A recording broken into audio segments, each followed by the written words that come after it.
Welcome back to the Career Now podcast and the literature series of our Career Now podcast. And we're midsummer now, so we have a few more to come. And today's one is going to be quite special and quite interesting. This is a previous guest. We did a podcast together a little under a year ago now. And in that, we discussed a broader range of Michael's research about colonial Korea, the ordinary subjects under colonial Korea, and of course we touched on the Christian aspect. I'm going to link that below, and that's some good background for the one that we're going to speak about today. So of course my guest today is Michael Kim, Professor of Korean History at Yonsei University. Michael, welcome back to the podcast. Thank you for inviting me back. So let's talk about Christian publishing, particularly Christian publishing during the colonial Korea period and the important aspects of nationalism here. And I might start with some background here and with a quote, which is the very first line of an article of yours. And it starts like this: religious publishing plays a pioneering role in the development of mass media around the world. So let's start there, because you go on to explain how important the first Opium War was in opening up East Asia for Christian publishing. And this, of course, is also quite significant for Korea as well. A similar thing, the missionaries arrive in Korea, and this really does play that pioneering role in opening up print culture in modern Korea. Okay, yeah, sure. So as a lot of research have shown, missionaries were actually quite instrumental in introducing modern print technology to East Asia, right? So actually it's a medicine and print that they bring in, right? And this actually is very important for their proselytizing activities and helps explain the spread of Christianity throughout East Asia. But of course, Korea is kind of a special position within the larger picture here, in that the Christians were most successful in Korea and all parts of Asia. So in order to understand this, we also have to understand that the Western missionaries actually ran one of the most successful printing operations in Korea. And so this is where my article starts. It's like, let's have a look at why these Christian missionaries were so successful. And then ultimately, what was the impact of that success of the missionaries on the Korean nationalist Christians who also wanted to publish, but because they're not fully in control of operations, they can't always publish what they want to say. Now, there's an important part here. We're going to be speaking a lot about the Christian publishing company, Changmunsa. Probably not pronouncing that properly. But let's start with them, because this really is an important, really central part of this research. And that, again, is something that you mentioned very early on in the article. And that is that a lot of the traditional cultural nationalist movements and the way that we understand them today really tends to miss the importance of this organization. And you're right that the actual sources on it are hard to come by, they're quite scarce. So let's talk about why this is so central and this hole that's been left within historical research. Okay, well, in order to talk about Changmunsa, we also have to think about another company called Gaebyeoksa, which was run by the Cheondogyo, right? A very large religious institution. So if you look at the colonial landscape, you see that there's the Cheondogyo with their publications, and then there's the Buddhist with their publications, and then you have the Christian publications. But here you kind of have to divide up the publications between the missionary publishing and the Korean publishing. And so as the article discusses, when Changmunsa is first launched, if you look at the rhetoric, the Korean Christians are basically saying that, oh, we have a very successful Christian movement, but Koreans weren't really in charge of it or not really playing a leading role. And so during this period, 1920s, we call cultural rule, when the colonial government allows for a lot of different organizations to publish, you see that this effort to bring the Christians together to create this company actually took place on a very large scale. But then in the broader scheme of things, perhaps they weren't quite as successful as their religious competitors in this field. You mentioned the cultural rule period then. So let's jump into the meat of the article and do that. And it starts, at least a little way in, with mention of the March 1st movement and cultural rule. And this is quite significant, as you go on to say. It really does contribute towards pushing Korea's Christian culture and pushing the founder of the Christian Publishing Company. Okay, but I think we also have to tie this to the actual events that took place with the Western missionaries. So just to get a little bit more background here. So you have what's called the Christian Literature Society, right? So the missionaries had a very successful publishing operation, and they published a lot of vernacular stories and religious tracts and sheets and Bibles. And so you had the Christians have this very large publishing capacity. But then what happens during March 1st? Of course, the Western missionaries were played a very instrumental role in the protests.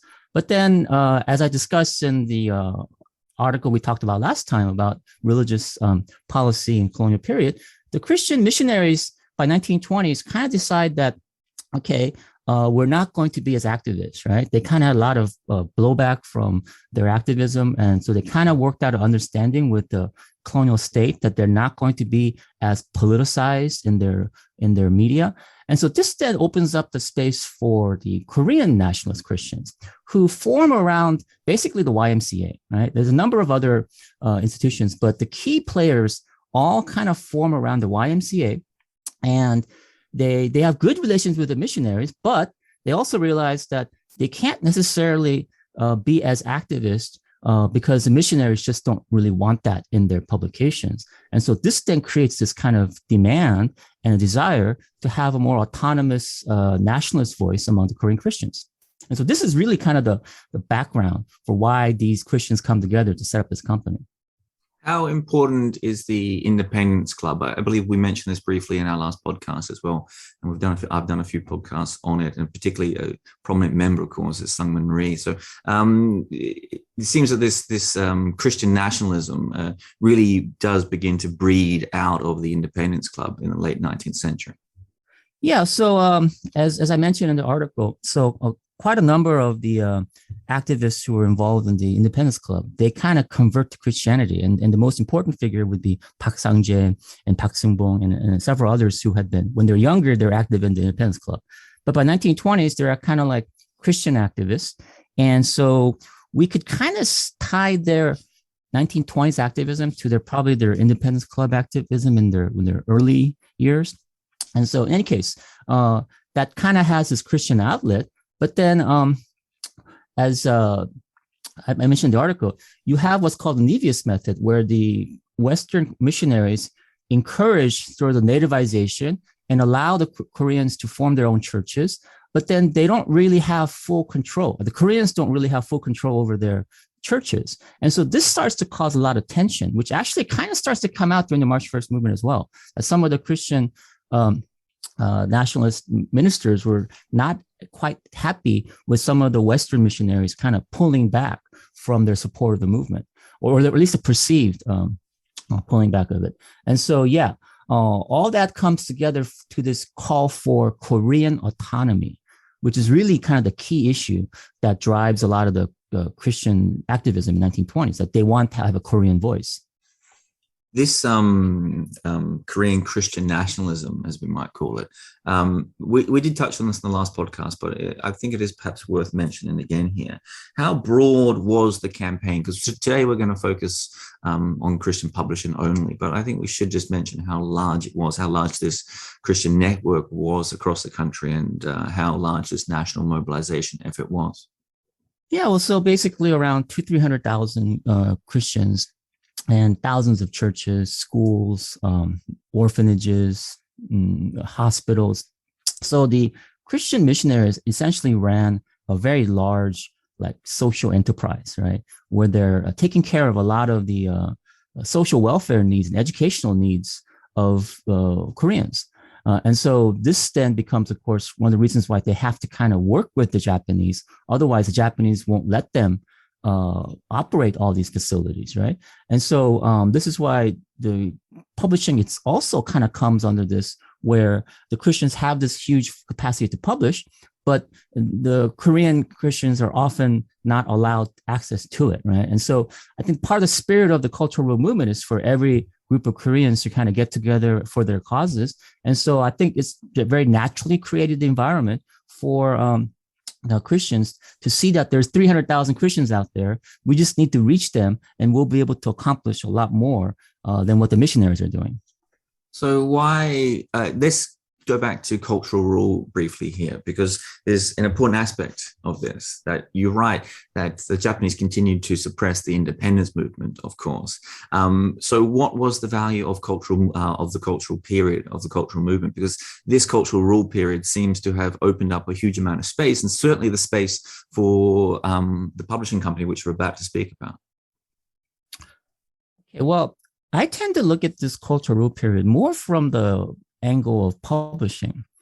And here you have to kind of realize that in 1920s, there's only a limited market for publications in colonial Korea, right? And so despite the energy and the desire to have all this activism, there's actually only a small number of wealthy Koreans who could actually finance all these organizations in their activities. And so Yunchio's diary kind of mentions this, that you only have maybe less than a dozen or so wealthy Koreans, and they're being asked by all these different organizations to provide them with the funding. And of course, they're not really doing nationalist activities per se. A lot of it's just kind of like educational and cultural construction. They want to form associations that sort of develop Korean traditions and culture. But that requires a source of funding, right? And so this is where I found that this article allows me to kind of take a closer look at this on the ground level. Like, yeah, so you have all this energy for social transformation, but where is the funding going to come from? And how can you find an audience that will actually support all this activism among a limited publication market?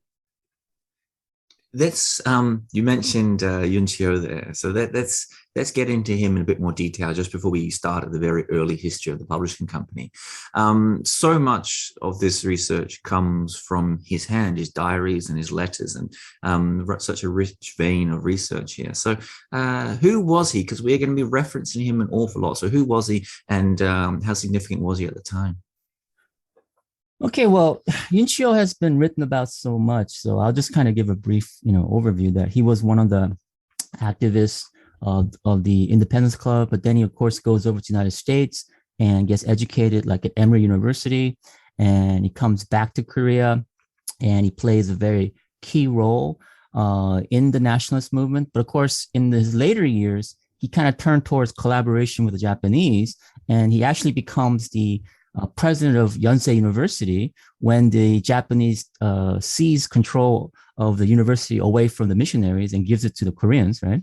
And so he's quite a controversial figure, but he has this amazing diary, right, where he starts his memoirs all the way back in the 19th century, late 19th century, and goes all the way through the colonial period. There's actually a couple of key years missing in his diary, which during the war years, that if we could ever actually have a look at it, we might find some more interesting thing about his collaboration. But in any case, there's so much written about him, but I discovered that there's almost nothing written about his publishing activity, right? But quite a lot of his diary actually talks about the publishing. But I think one of the reasons why this was never really sort of handled by other scholars is that a lot of it is actually kind of complaining about all the other figures. Quite a lot of famous people are kind of exposed as not very shrewd businessmen and making a lot of problematic decisions. But of course, this is all Yunchio's side of the story. So this is why we have to be careful when working with diaries, that you get like one person's perspective. And so I don't think we can make any kind of definitive conclusions from just his diary, but I find his diary to be a fascinating kind of window into the publishing world 1920s, which for whatever reason, no one else had really paid attention to before. So let's take us to the early days of the company. So this is 1922. And again, it comes to us through Yun's diary. And amazingly, this first meeting lasts from 11 a.m. up until midnight. So it really is a long, long meeting. And let's go there, because a whole range of things are discussed. And once it begins to make a lot of complicated sense in a way. And this is all going to make sense for how things begin to go wrong later on. So discussions importantly focus around the number of shareholders. There's actually quite a lot for such an early company, and the directors, and of course how you establish the company in the first place. So let's take us to that meeting. So his early entries are quite like he's quite excited about the possibility that he basically says, oh, it's only the Christians who could bring all these people together and have such a successful start to a company. But then very soon he discovers that many of the shares that people had promised to purchase were never really purchased, and people often inflated how much they were going to invest in this because they wanted other people to invest in it, and all these promissory notes were never fully collected. So as the article discusses, only about 1/3 of the capitalization of the company actually took place, which was a significant sum. It allowed them to get a start, but very quickly the company runs into financial problems, and then you have all these sort of corruption scandals that starts to appear, where people are kind of like borrowing money from the company without paying it back, and publishing things without paying for it. And so you start to see that, there's a number of issues here. And Yunchi-Oh at the very beginning kind of lays down why he thinks that this might fail, because of his experience with other nationalist sort of enterprises, where he often felt that the Koreans around him weren't really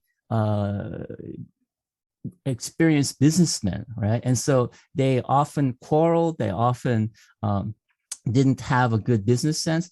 And so, he basically outlines all the reasons why a startup would fail. And that's essentially kind of what happens, that this startup publishing company ultimately had all these disagreements among shareholders and the actual managers, that it was incredibly difficult to run. And just to highlight again for the listeners here, you mentioned it briefly earlier, this was a solely owned, solely run Korean company. It was back to that idea of trying to develop more national autonomy for Korean Christians. Yeah, so it was fully subscribed by Korean Christians, right? So this was a Christian company with all the shareholders being very prominent Christians. And so it had a great start as an organization that could become the center of the Christian publishing world. And established incredibly quickly as well. This is worth mentioning. I believe it takes less than a year and a half to achieve. It's incredibly hastily put together. Yeah, because there was all these efforts to run these like seminars and talks and speeches, and people were traveling around the country, getting all these churches excited. So a lot of these figures who were the initial investors were actually, very prominent Christians, and many of them were running their own churches and so on. So you have like basically the entire Christian network coming together to put this company together. And we're going to get into all the sort of details of the inner fightings and the corruption and etc.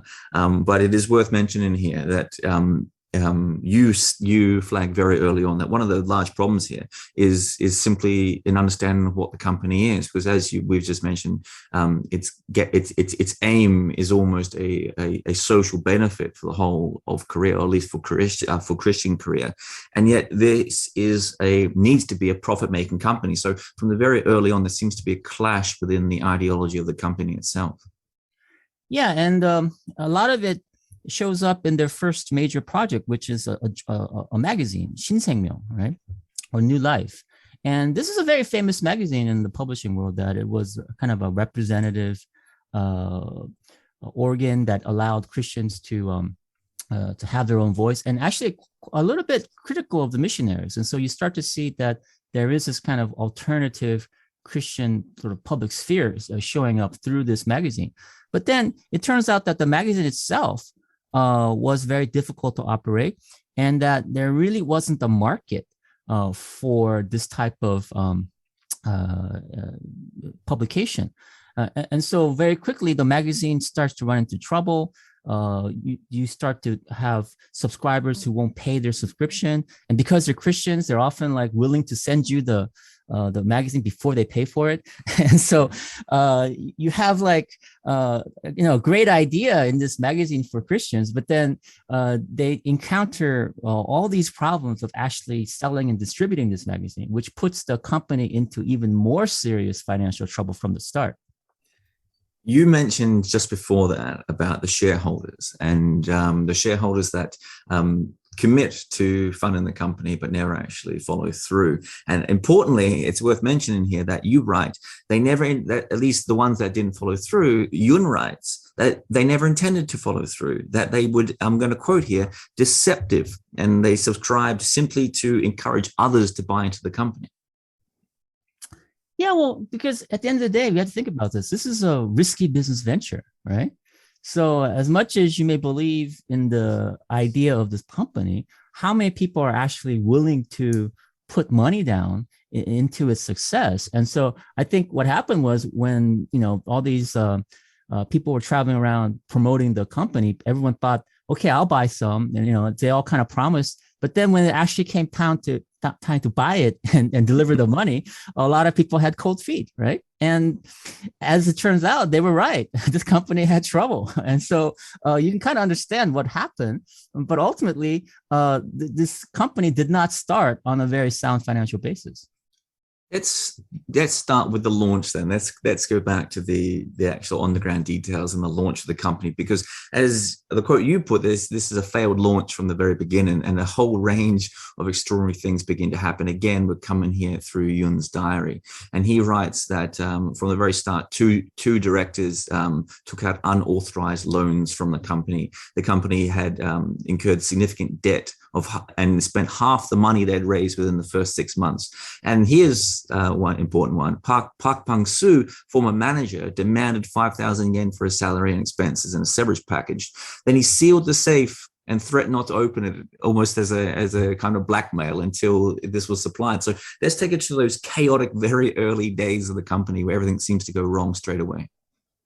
Yeah, so this is a really kind of part of the diaries where you start to wonder, could any of these nationalist enterprise really be successful from the start when people are behaving this way, right?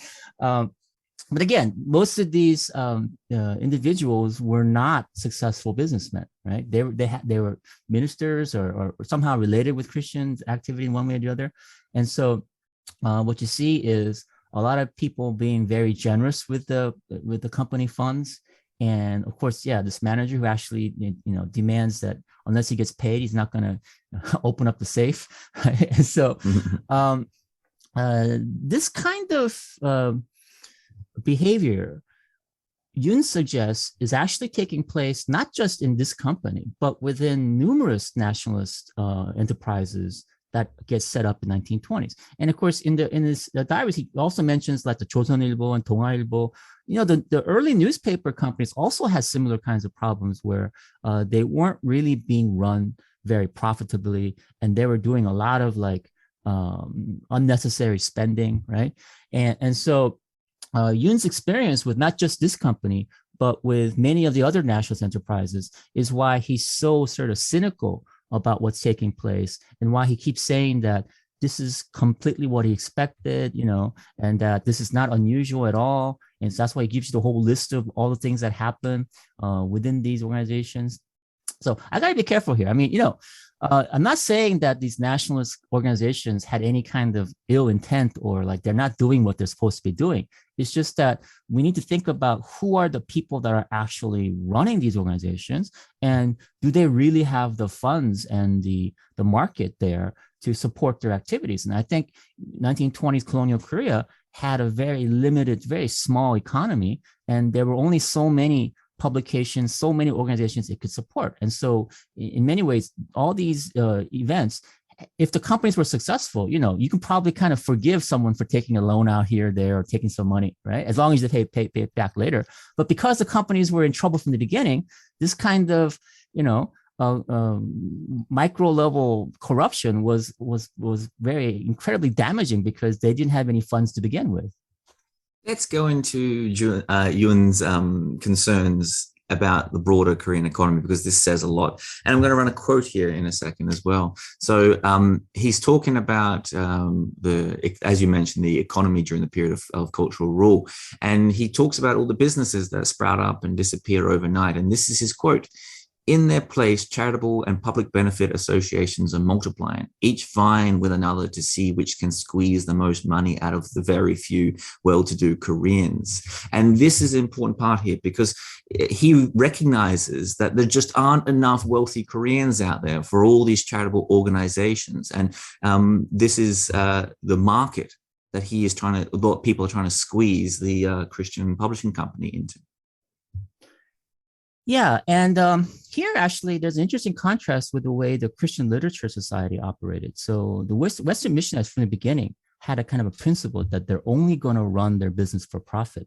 And so the missionaries also tried subsidizing their publications and selling publications for very cheap price. What they discovered is that if you sell the Bibles too cheap, what Koreans do is they will basically wallpaper their homes with the Bible, right? And the same thing happened when Yunchio actually talks about how he was supporting the newspaper subscriptions to a village in Korea and helping them purchase newspapers. But that's exactly what happened. They weren't reading the newspaper. They were using the newspapers to wallpaper their homes, right? Because the value of the paper itself, right, is something to think about, and how paper actually has a lot of different uses. And so if you sell a publication too cheap, then no one's going to actually read it. They'll just use it for whatever purposes papers can be, to wrap fish or or whatever that you can do with paper, right? And so, yeah, all these different organizations are sprouting up, but they're not really finding a market, right? And they're sort of, desire to do a public service by distributing these things for low cost or maybe even for free is not actually leading to the acquisition of long-term customers or long-term supporters for their organizations. One more element which you mentioned before we get back into the details and running of the company was again something that Yun seems to mention again and again in his diaries, and that is he has considerable doubts about the business experience and the business acumen of the members of the company, the directors, the people involved. Yeah, well, I think here we have to think about how 1920s, there really aren't that many experienced businessmen in Korea, right? And of course, part of the problem is that the colonial government, 1910s, didn't allow a lot of Koreans to start enterprises. You had what's called the company law, and only a small number of Koreans were actually allowed to even start a company, right? But this is what changes in 1920, that the company law gets repealed. And so part of what happens in the 1920s is that you not only get this activism, you also get all these Korean companies forming for the first time. But most of these companies are run by people who never really ran a company before, right? And so, in the broader scheme of things, you can understand why this is happening, right? But it's having this sort of terrible impact on the Christian publishing company we're talking about here.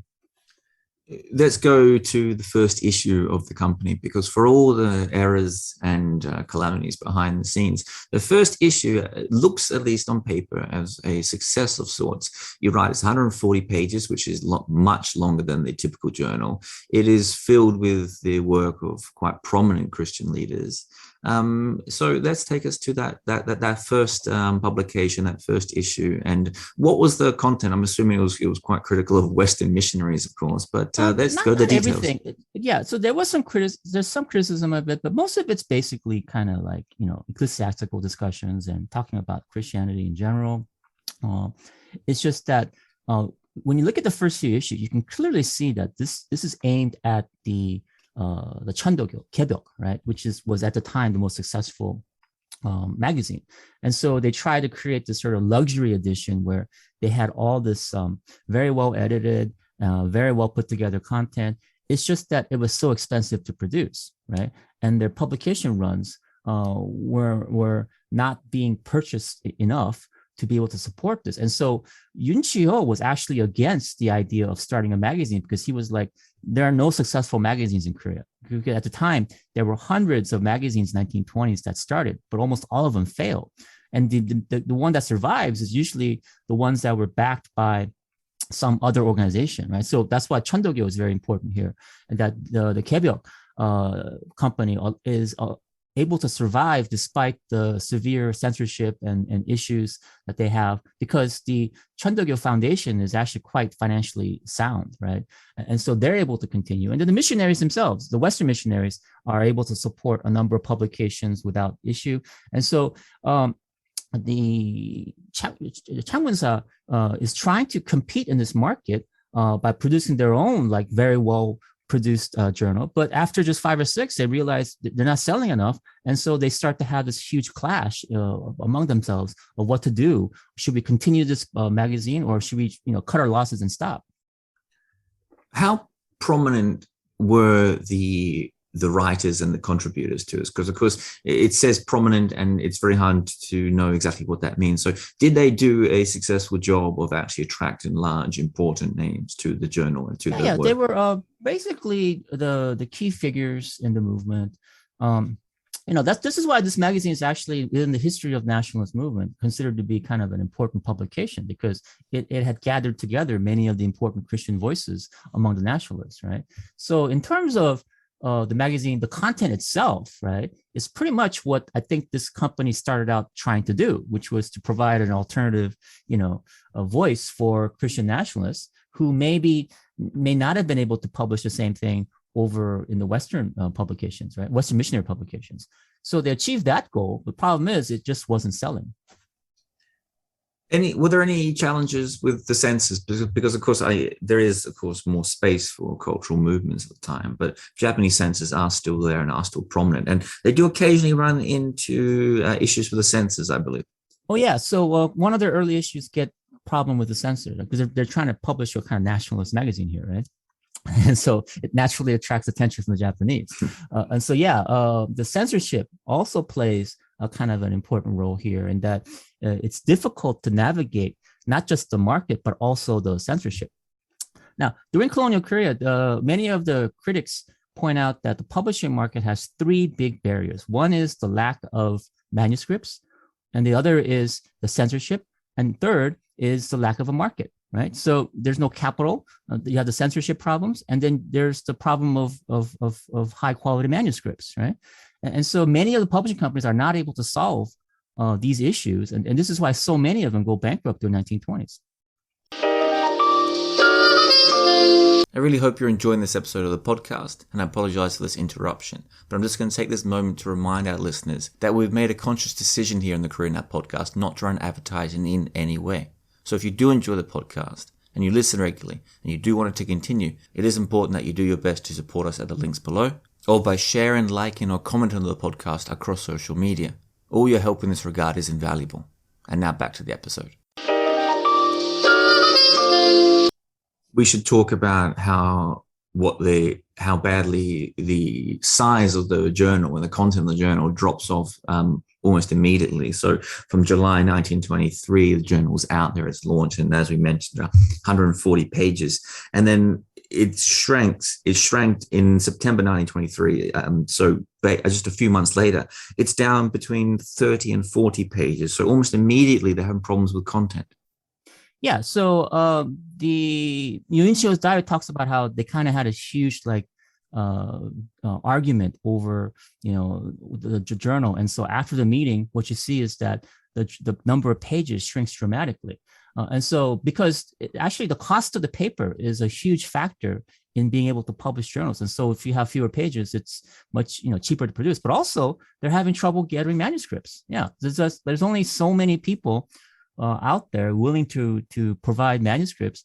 And you have to also understand that many of these manuscripts, they're not being paid very well to produce them, because these publications are having financial trouble. They're not really able to pay what we call wongoryeo, the manuscript payments for it. And so it's not just Shinseengmyeon. Many of the magazines in the 1920s have trouble finding enough people to produce the high quality content necessary to make a successful publication. Let's talk about Park Sung-bong, and this is important because he begins in his early days. He plays a very central place in all of this. And Yun writes in his diary that Park is an incredibly poorly tempered man, and he's quite critical of his temperament in a number of different ways.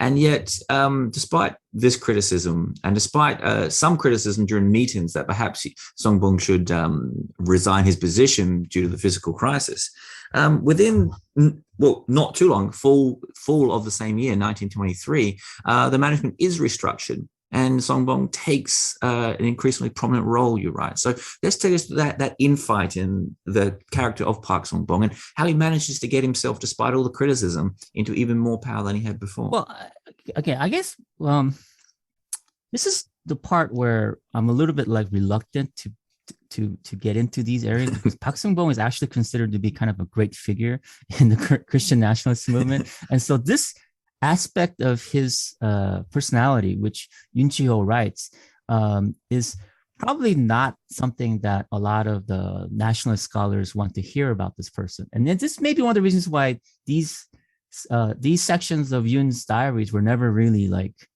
utilized, right? Because they show kind of the dark side of a rather famous person who is considered to be such a prominent sort of leader in the Christian movement, right?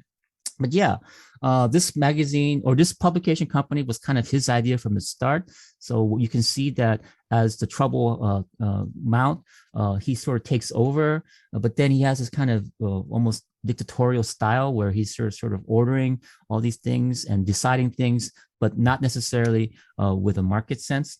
And so, as I mentioned in the article, Yoon talks about how all these different publications are criticizing him for being so autocratic, and that he was not helping the situation at all. And so finally, they have to all get together into a meeting and force this guy out. Otherwise, the company's just going to go bankrupt. I might offer another character then, someone else who might be a little delicate to criticize as well. This is Yoo Sung-jun, and this is again, I'm going to quote from Yoon's diary here, because this is a quite scathing criticism he puts here. So this is the quote. Yoon Sung-jung seems to be bent on one thing only, and that is to make himself as little responsible as possible in any legal complications that may arise hereafter. That is contemptible. He then goes on to write, he may be a wise man, but a coward all right. So let's take us into that argument and that character. Well, again, Yoo Sung-jun is another very prominent figure. And I think this passage is kind of suggesting that many of the people that were the early investors were all kind of like his network, right? But then once the troubles happen, he kind of wants to just hide in a hole and pretend like none of these legal problems or financial problems were taking place, because he had actually kind of convinced a lot of people to put money into this organization, right? So yeah, his silence, I guess, speaks a lot to Yoon Chi-ho, that he's not being very responsible for this company's operation, even though he had actually helped bring so many people into it. Let's move forward then to some of the changes. So in May 1924, the publication's 11th issue comes out, and the board also meets and elects Yi Sang-jae as the president of the company. So let's go to that change. Who was the character of Yi Sang-jae and what's happening? Yi Sang-jae is probably among all these figures the most famous, and if you ask all the different Korean nationalist historians, he's kind of like the figure that they all kind of respect. And you can see that, he has more of a symbolic role in this company. And his sort of words at his deathbed, where he kind of apologizes to Yoon Chi-ho for not taking a more active stance. But then Yoon Chi-ho kind of understands that, well, maybe there wasn't so much he could do about it, right? So Yoon is still respecting his achievement. At the same time, he doesn't know what to say, when Yi Sang-jae kind of says on his deathbed that sorry to get you involved in all this. He makes an early decision. The decision comes shortly after that meeting, to scale back the budget of the company. And this seems to be something that probably should have happened a long time sooner, I imagine.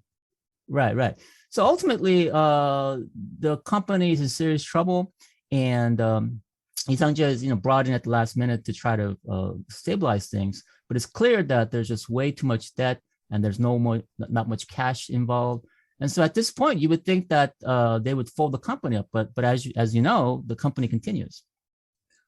Now, there's a couple of other things just before we get into James Garth Gale and some of those intricacies here. Let's talk about the material, because again, this all begins to beg some questions of why the company may have failed or was not as successful as it wanted to be. And you write here that it didn't focus on fictional material, instead seemed to have a focus on stodgy philosophical, theological works. And of course, these things, even for the most avid Christian, may have very limited appeal. Yeah, so this all comes from a critique of the magazine that Che Pil-gun, he wrote an article about Shinseongmyo, right? Where he talks about how this magazine just isn't very interesting, right? Like there's not a lot of fictional content and so on. And he's referring to the fact that in 1920s Korea, the only really successful publishing operations are mostly publishing fictional stories, right? And then all the newspapers and magazines that do survive are actually have a very large literature content to it. But the Shinseongmyo didn't have that from the beginning, right?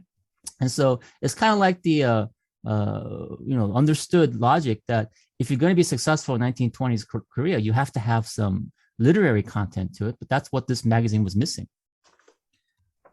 Let's jump into James Garth Gale and his Bible translation and all the things that happen here. So let's go to the period. So at some point, Yi Sang-jae, the president of the company, strikes a deal, or at least begins negotiating to publish Gale's complete translation of the Bible. So, and this, in some ways, it seems is a way to rescue the company. This seems to be a coup of sorts. Or am I wrong about that?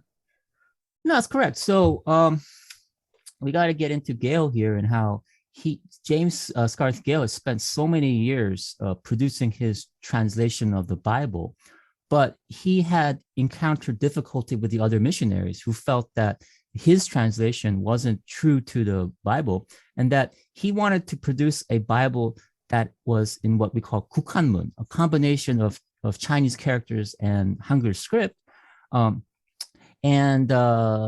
Unfortunately, James Gale wasn't able to resolve this issue with the other missionaries. And so this is why the opportunity for Changmunsa to publish his Bible came. And in order to accomplish this, Yunchio then decides to sort of double down, where he actually purchases an entire printing facility, right? As well as a bookstore in the YMCA to become kind of like the end-to-end publishing company now, right? Where he has everything that you need to publish this Bible, with the expectation that this James Gale Bible is going to be a huge financial success. Let's go into that expansion, because that is one of the extraordinary things here. So as we speak about all the, before we get into all the other details of Gale's Bible and the translation, that expansion seems to me, at least from an outsider, quite a remarkable expense at a time when the company was trying to, by its own account, rein in its own budget. So it purchases print facilities, equipment, housing for it. It purchased a religious bookstore in the basement of the YMCA. How much are they leveraging the future of their own company? Because this seems out of line with the finances of the company. Well, I can't actually give you a precise answer for this, because I'm currently in the process of looking at the financial conditions of these various printing companies. What I can tell you is that there was kind of a oversupply of printing capacity in 1920s. And so this Donghwa Inseso that they purchased, right, was probably doing okay, but not necessarily doing that well when Yunchio published it. Of course, he was thinking that he's going to basically cut the cost and print it himself once he has his Bible thing locked down. But it turns out that the Bible is not as successful as he thought. There was all these delays because of lawsuits or the potential of lawsuits that the missionaries were kind of threatening him that you don't have the rights to that. They were able to resolve it, but as a result, there's a kind of a delay that happens. But then it turns out that this Gukhanmun Bible just wasn't selling. There just weren't enough Koreans who could read the Chinese characters who wanted a Gukhanmun version. To understand this, there's already a classical Chinese version of the Bible. So the Koreans who can read the Chinese characters would prefer that. And then you have the Koreans who can't read Chinese characters. You have to publish that all in Hangul, right? But that's not what this Bible is. And so even though this Bible becomes like the official translation of the Korean Bible later, late 1930s, during 1920s, it simply doesn't have much of an audience for this particular text format. There's also one other element that you touch on here, rather beyond the language and the text format. It's also, you write, there was a feeling within people like Yun that Gale had perhaps sacrificed meaning for style. So that goes to contribute to why perhaps it wasn't such a popular Bible. That's more of a criticism among the missionaries, that they believe that he was kind of sacrificing, meaning for style, and that it should have been translated a different way that was truer to what the original was, right? So, but then, I'm not a specialist on this topic per se, so I can't really say whether this is true or not, but that's the essence of the debate that was taking place among the missionaries. Let's go back to Yunjio and his diary here, because this huge outlay and huge commitment to publish the Bible, it comes back to Yunjio's diary here, and at some point he admits that the company is in a significant amount of debt. I believe 10,000 yen, which had not yet been paid, and yet he writes and he told people publicly that he was willing to make personal sacrifices, and yet his diaries show that this is a man who is becoming increasingly despondent at the financial situation. Yeah, so in public, everyone's praising him for taking such a huge leap of faith, right, into publishing this Bible and putting so much money into it. But in his diaries, he's constantly talking about what a disaster of a decision that was, and how he just can't seem to extricate himself from this situation with the publishing company. So he's very unhappy whenever he talks about this company, right? Because by late 1920s, he's lost so much money that he doesn't see much hope for this being successful. It's also taken a significant turn on his health, it seems. So in the same diary, I think the entry from June 14, 1926, he's talking about his own anxieties and his nervous system. He seems to be having a significant, if not, perhaps not mental breakdown, but certainly his health is failing quite dramatically. Yeah, well, here though, Yun has almost everything makes him feel sick. So in his diaries, he's always talking about how he's not feeling very well for one reason or another. But this publishing company was definitely one of the key triggers, right, to his nervous system. And at the same time, just about this same period, this is March 1926. He goes and visits Yi Sang-jae, who, as you mentioned earlier, as president of the company, his health really is failing. He's creeping into his deathbed, and it seems to be. I'm going to go here to Yi's last words here, and he says something like, "Tell Mr. Yun not to trouble himself to come and see me." And then a few minutes just before his death, he says, "I'm sorry you had to suffer by yourself because of Changmunsa." So let's go to his deathbed and that financial situation, and how it ends on this sad note, at least for the death of the president. Yeah, well, I mean, Yi Sang-jae, Yun Chi-ho, they've been sort of, working together on various Christian activities for decades. And so you can kind of see how Yi Sang-jae felt kind of sorry, because throughout most of the meetings, he kind of just stayed quiet. He wasn't really playing a very active role in the company until the very end, when he kind of helps, reorganize for the Bible translation. And of course, he himself had actually negotiated with the missionaries to bring the Gale Bible to the company. So I think his sort of apology in his deathbed reflects the fact that he had the best of intentions, but he never realized, the actual financial impact of his intentions until the very end. Let's talk about how Yun exits the company. So this is, again, a diary entry from August 1927. And he talks about selling all of his shares he wants out of the company at this stage. And I believe by February 1931, he has sold them all. Yeah, so he basically sells out to a group run by Kujaryok and several other prominent businessmen. And so by this point, the company essentially just becomes kind of a printing operation, right? So previously they were actually publishing and getting manuscripts, but by late 1920s, early 30s, it seems like they kind of become one of the many printing companies that competes with each other for the missionary business, right?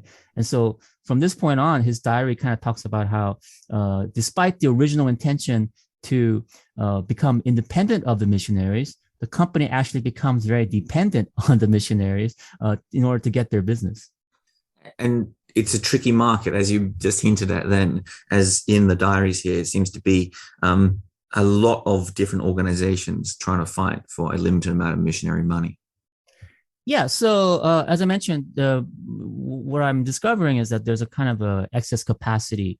And so what you see is 1920s and 30s, a lot of strikes taking place among these publishing, these printing companies, right? And so this is why basically Yunchio talks about how if you're going to get a lucrative contract from the missionaries, you have to kind of bribe the Koreans who work for them and often accept their, very unfavorable conditions. Otherwise, you don't have a chance, right? And so he's realizing that it's all about the connections, and business is so difficult to do unless you are able to meet their demands. Ye writes, and I had to ask about this because it seems like the company is in such a bad financial situation that this needs questioning. So he sells all his rights, as we mentioned then. So he sells all his rights to the company. He stays on the company as a board of directors on the company advisory board. Yeah. Yes. And he writes that when he sold his shares, the company at the time was debt free. Now, is that just a claim of his, or is that corroborated anywhere else? It's debt free because he took such a loss on it. So he claims that he lost about 60,000 yen on that, right? Okay. So it's all right. Okay. So it's written off in that way. The company itself is debt free, but he himself had such huge financial losses from his involvement in the company. Okay. All right. So let's push into those labor strikes then, because they are fascinating, because this really does hit to the heart of so much. The labor strikes are not a minor thing, it appears. They run from the late 1920s all the way through the mid 1930s.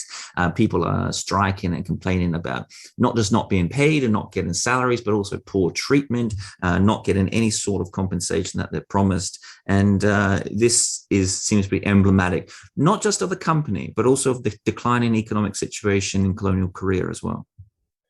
Yeah, so this is not just this company, 1920s, 30s, this kind of the Great Depression, right? And so colonial Korea gets hit hard. This sort of persists until the mid 1930s. But what's interesting about the print industry is that it struggles with extra capacity until the Manchurian incident, 1931, and then the subsequent establishment of Manchukuo, then creates a kind of a huge market for Japanese language publications, where Seoul and Dalian become huge publishing centers that produce a lot of the Japanese text that's being, sort of consumed in Manchuria. So by the mid 1930s, the situation gets better. But during the late 20s and early 30s, you have just a lot of strikes. Printing is hit really hard. And so, the Yunchio's not financially directly involved anymore, but his diary keeps talking about how he just doesn't see how this company is going to survive. Let's talk about some of the challenges and what Yunchio does lament a lot, and we've touched on it a fair bit already. As we mentioned just in the last question there, this was a company competing for missionary money and missionary funding.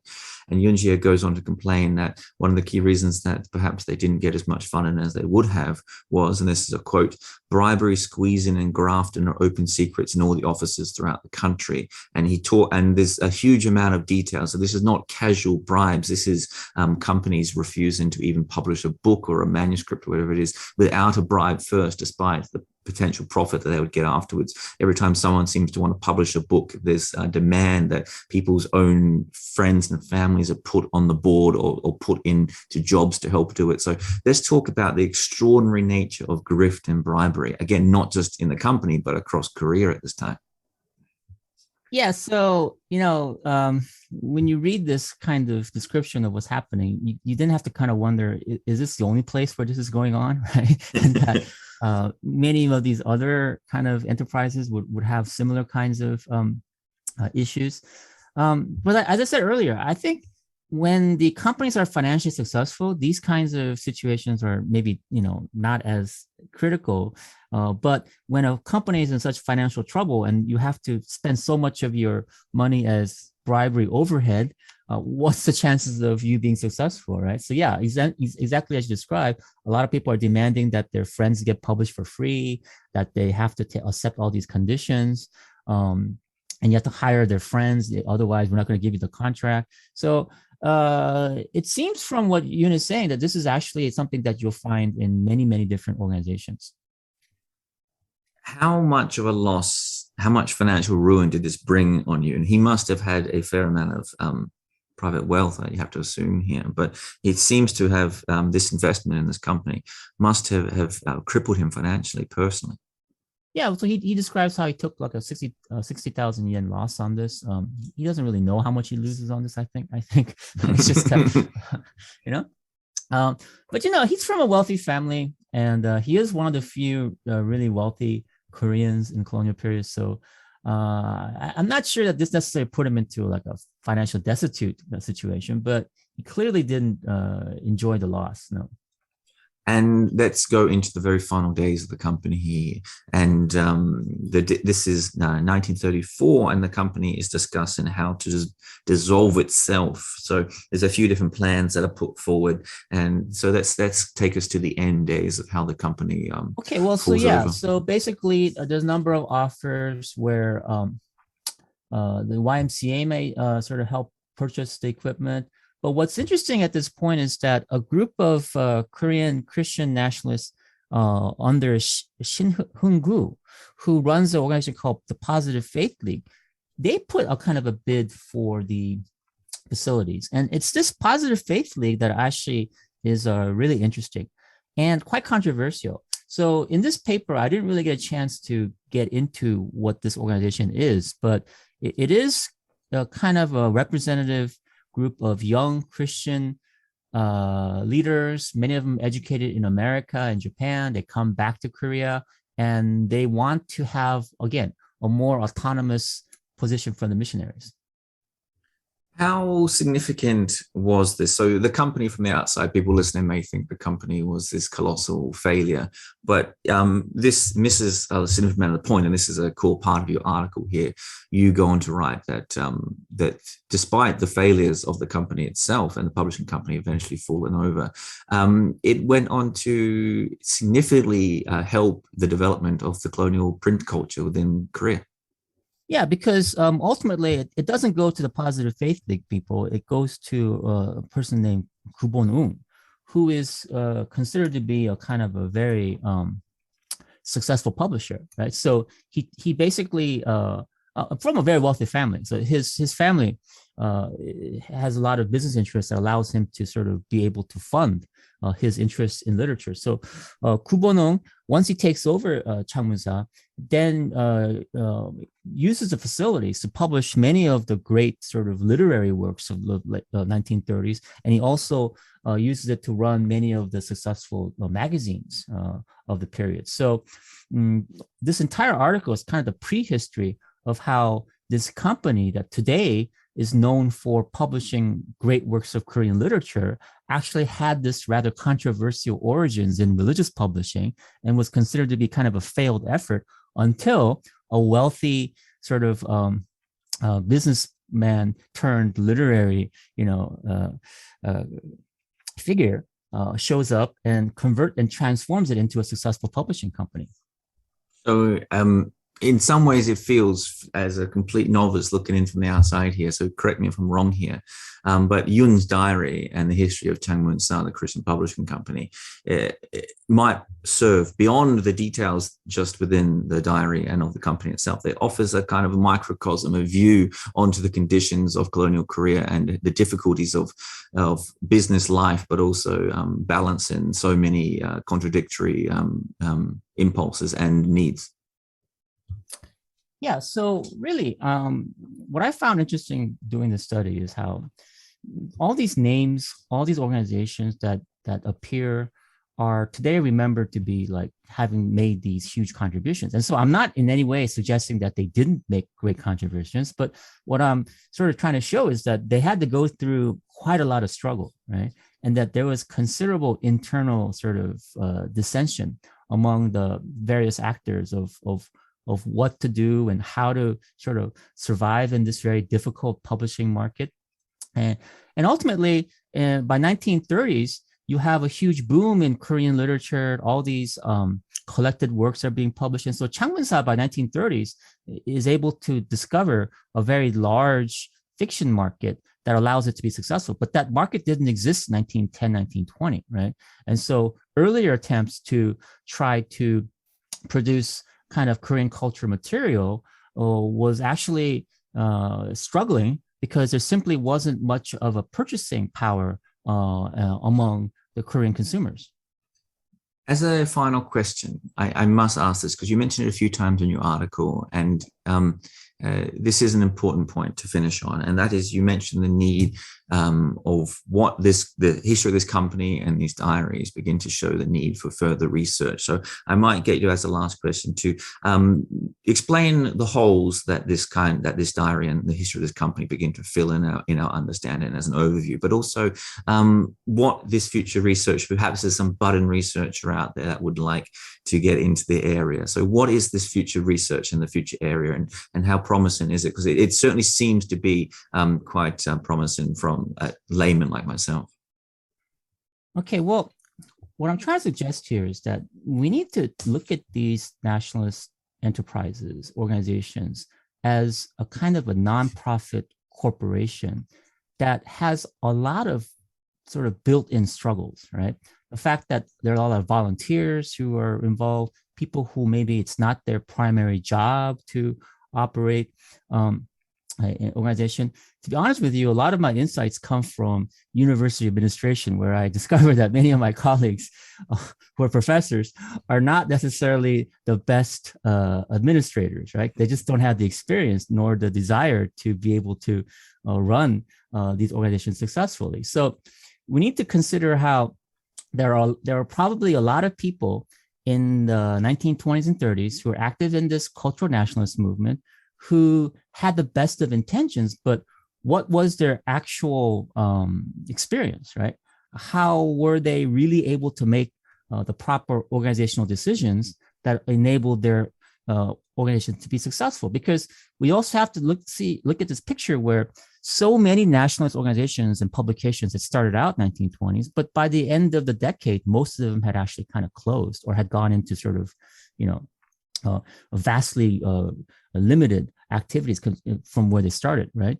So we need to look at cultural construction more from the perspective of a kind of a culture industry, right? And what are the challenges of being able to successfully produce your cultural content, right? When you have this limited audience and market, right?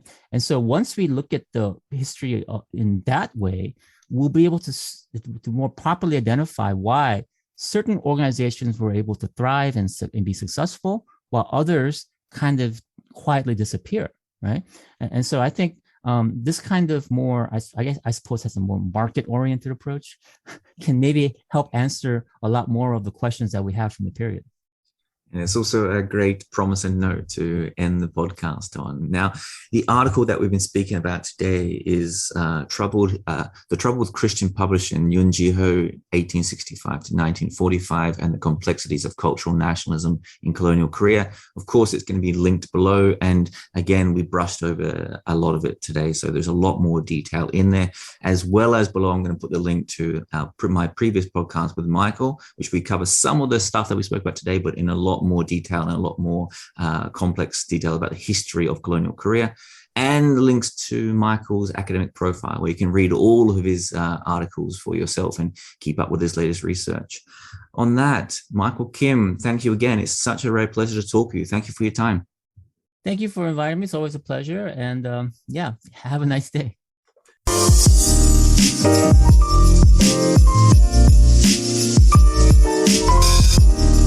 Thank you for listening to this episode of the podcast. I really hope you enjoyed it. This is just a final reminder that we've made a conscious decision here on the Korean Now podcast not to run advertising. And so the podcast is entirely funded by you, the listener. So if you do want it to continue, please consider supporting the podcast at the PayPal or Patreon links attached below. Or importantly, you can share, like, or comment on the podcast across social media. And on that, I hope to see you again for the next episode. Thanks again for listening.